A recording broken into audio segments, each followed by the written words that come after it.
Hello ladies and gentlemen, welcome back. Force here, covering new PC releases for the week of February 18th to the 24th. Starting with Monday, February the 18th, we saw the release of A Valley Without Wind 2. This is a game that mixes platforming adventure with turn-based strategy. It's the sequel to 2012's A Valley Without Wind, and this time you're playing as an elemental mage who has infiltrated the inner circle of the evil overlord Demonica. Now, I did look at this game with a first 40 video. I actually liked what I played with those first initial 40 minutes. It's an interesting mix. It has a really unique art direction, and the color palette I find pretty interesting. I know it's not a game that everyone will be interested in, but I would say that if you like platforming adventures and turn-based strategy, this is a pretty unique combination of the two. So I do have that first 40 video, which you can take a look at. You can purchase it fully on Steam for $14.99, although I do believe there's currently a sale going on, so you can take advantage of that as well.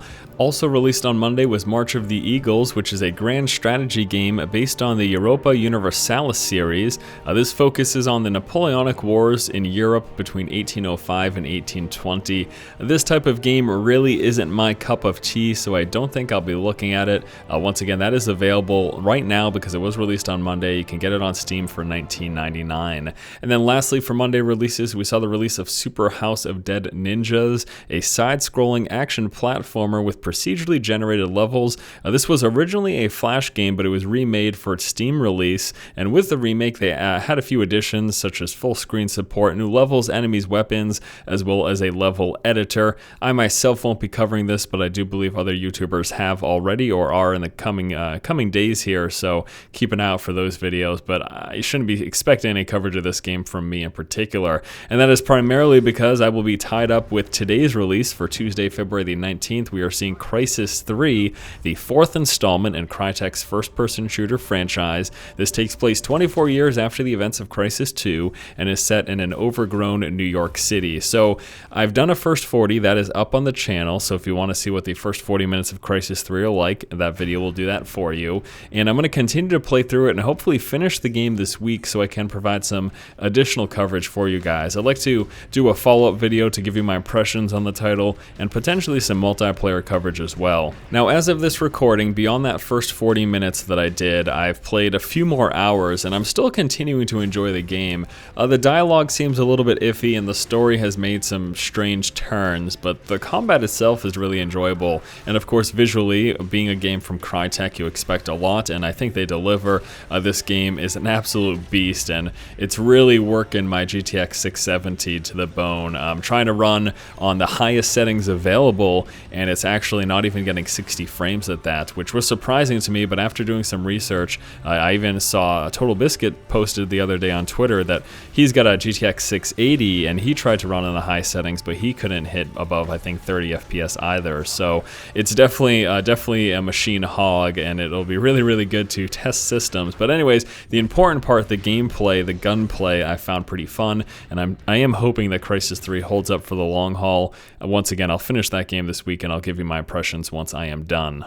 And lastly, for new releases this week, on Friday, February the 22nd, we are seeing the release of The Bridge. This is a 2D puzzle game with the visual style reminiscent of M.C. Escher's art. Now, M.C. Escher, if you don't know, he was a Dutch graphic artist who is known for his mathematically inspired woodcuts and lithographs. And I'm sure you've seen some of his work in the past, but you can just take a brief look at this game and you can tell sort of where the inspiration is drawn from. I am definitely going to be giving this game a look, so keep an eye out for a video either on Thursday, a day before, or on Friday when the game is actually released.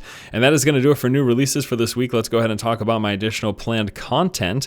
So once again, I have taken a look at A Valley Without Wind 2 with a first 40. I may do a follow-up video for that. We've got the first 40 for Crysis 3 that is already out, and there will for certain be additional coverage of that game, probably about 1 to 2 more videos at the very least. And then once again, I'll be looking at The Bridge on Thursday or Friday. Then we've got the Elder Scrolls Online cast, the ESO cast. That'll be happening on Friday. We missed last Friday, but it will be coming back this Friday. I apologize for that.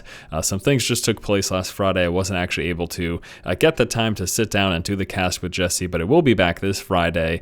And then, of course, we're going to continue through our Dead Space 3 Let's Play series. And I am hoping to finish the Dead Space 3 Let's Play before the release of Tomb Raider, because I'm sort of setting my sights on that being the next game that I do a Let's Play of. So I'm going to try to make sure I hammer out these episodes, finish the game before Tomb Raider's release in a couple of weeks. I think I can do it. It's 2 weeks away from now, and I should be able to finish up Dead Space 3 because I do believe we're either 40 or 50% of the way through the game right now. I'll have to check next time I go back in, but we're getting close there, and I don't think there's too much left. So yeah, I'm going to try to finish that up. And then also I'm excited to let you guys know that I will be on the Game Station podcast this Thursday at 12 p.m. PST. They typically do this on a Wednesday, but it's happening on Thursday because Wednesday we do have the Sony announcement, likely to be the PS4. And so with all that occurring, we're going to actually be postponing the podcast. But yes, I will be on the TGS podcast this Thursday at 12 p.m. Pacific Standard Time, and that it will pretty much do it. I mean, we should see a scattering of other videos, you know, like the Smite videos and MTG videos, but beyond that, pretty much just everything I've talked about here, and then of course the force feed as usual. And that is going to do it, ladies and gentlemen, for our update video covering new PC releases for the week of February 18th to the 24th. Thank you so much for watching. Stay tuned for the upcoming content. Really excited about Crysis 3 this week. I'm also actually pretty looking forward to checking out the bridge as well, and then all of the rest of our normal content. Thanks again for watching. If you like the content, please subscribe, and as always, keep watching and keep owning.